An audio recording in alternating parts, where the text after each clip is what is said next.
Hi Aries, welcome. Tingnan natin kung sino yung parating sa'yo ngayong 2025. Be open-minded po, hindi po halos lahat makaresonate. Thank you nga po pala sa mga nagsusubscribe, sa mga bumabalik. Maraming pong salamat. Give me the message for Aries. Sino ang parating sa'yo ngayong 2025? Sino ang parating sa'yo ngayong 2025?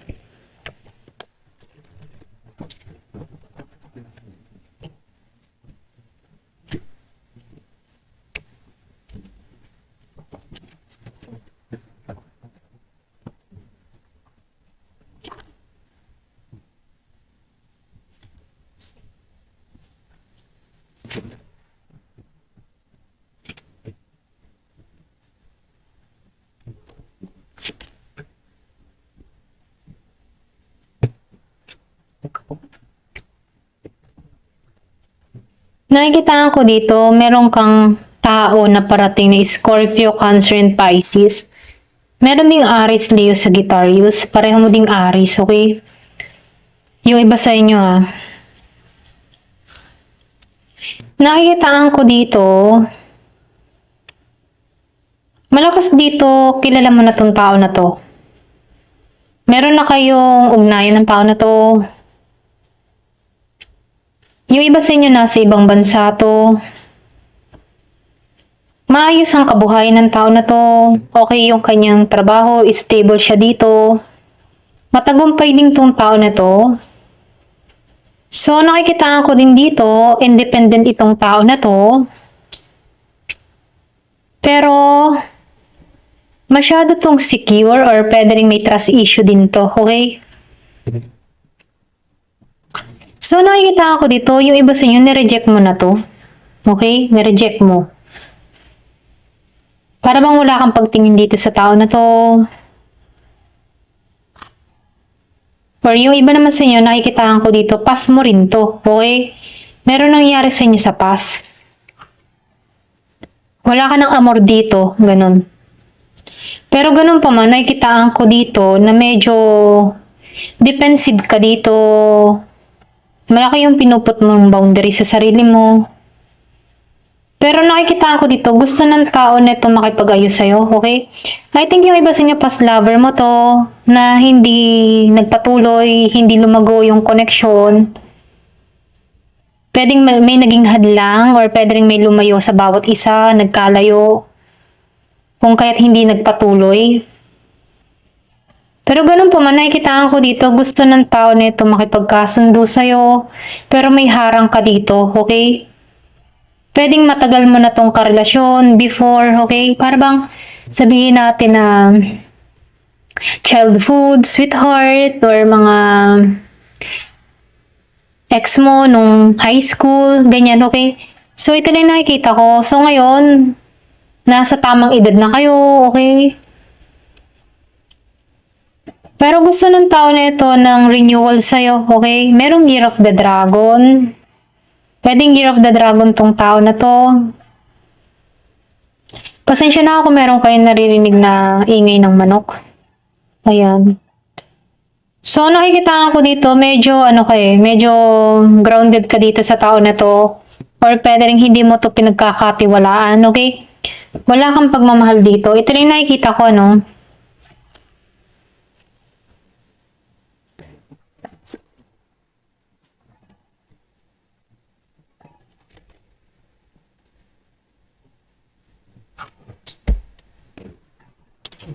So, nakikita ko dito,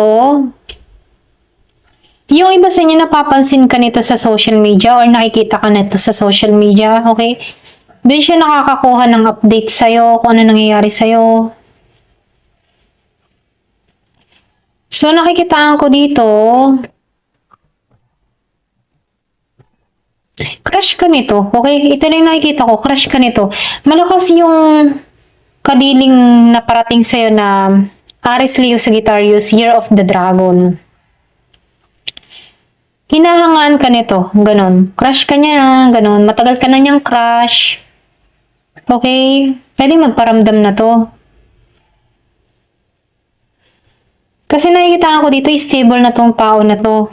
Maybe before kaya hindi siya nagpaparamdam sa'yo or pwedeng kaya hindi nagpatuloy yung relasyon nyo dahil marami pa siyang obligasyon, okay? Pero ngayon nakikita ko dito, tapos na yung responsibilidad niya. Pwedeng breadwinner siya, pero ngayon nakikita ko dito na tapos na yung responsibilidad niya eh.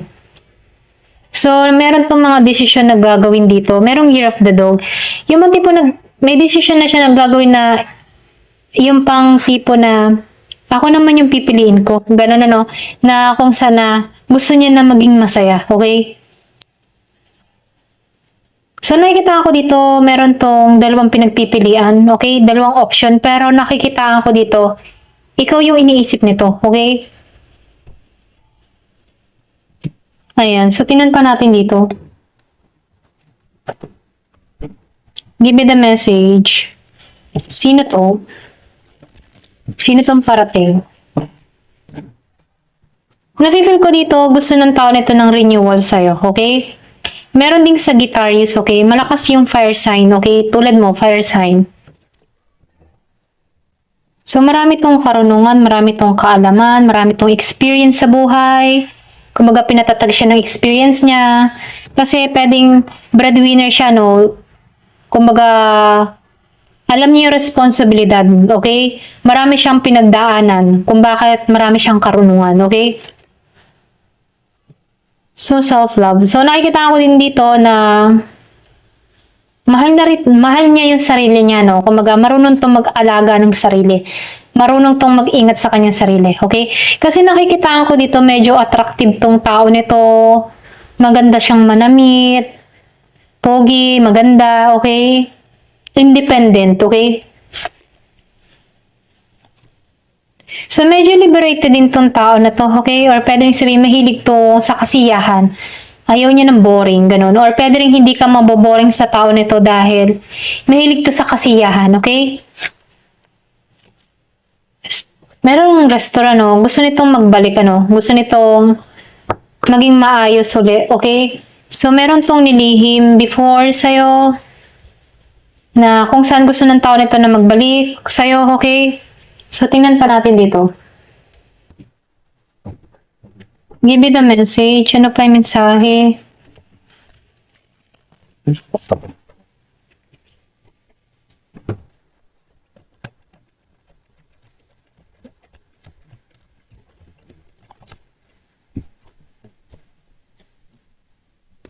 So, mahalaga ka sa tao na to, okay? Nagustuhan ka ng tao na ito dahil marunong ka mag-alaga sa sarili or pwede rin marunong ka mag-ingat sa sarili mo, okay? So, nakikita ko dito yung reflection. Or pwede rin nagre-reflect sa'yo yung kabutihan mo o yung katangian mo. Baka sa mukha mo yung pagiging mabuti. Ganyan. May 35 years old. So, meron ditong gusto makipag-ayos, okay? So, yung iba sa inyo, past lover mo to, gustong makipag-ayos sa'yo, gustong buuin muli yung nasirang pagmamahal, ganyan. So, understanding tong tao na to, love ka nito, ganyan. Or pwede rin, gusto nitong bumalik sa'yo dahil ganun yung mga katangian mo. Mapag-intindi ka, mabait ka, masayahin ka. May 26 years old. So, gusto ko nitong makakadate, okay? Gusto ko niyang makakadate. So, may pinanganak nung 8, 26, okay? So, gusto ko niyang makakadate dito. Ito lang nakikita ko. So, tinan pa natin dito sa isang card. Give me the message. Ano pa yung mensahe?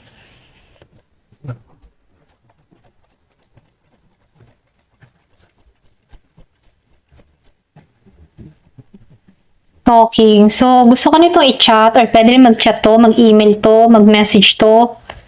Gusto niyang makausap ka, okay? So, gusto niya ng panibago, okay? Gusto nitong tao nito ng rekindle, magkita muli, okay?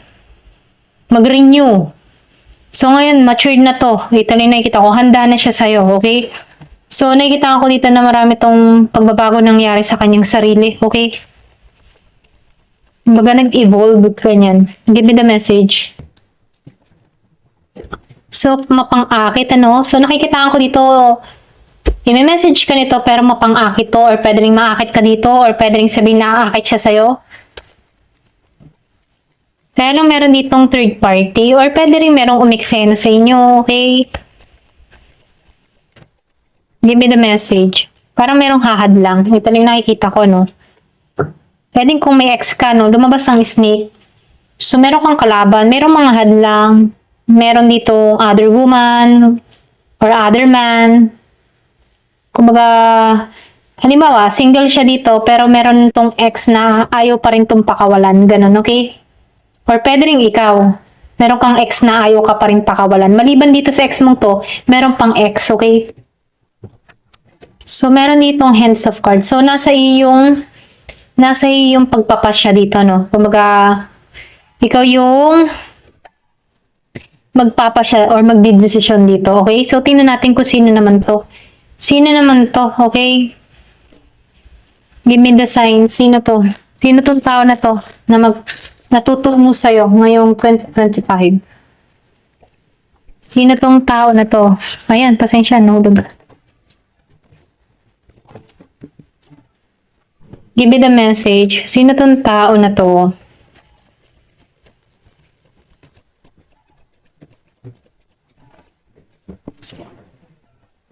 Average height, okay?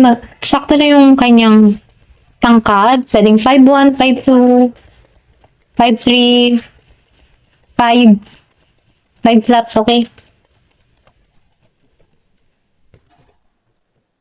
Merong salamin, glasses. Parang matalino, okay?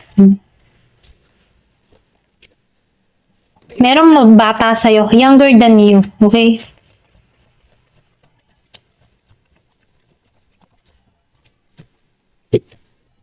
Square face, okay? Square ang kanyang face. Excuse me.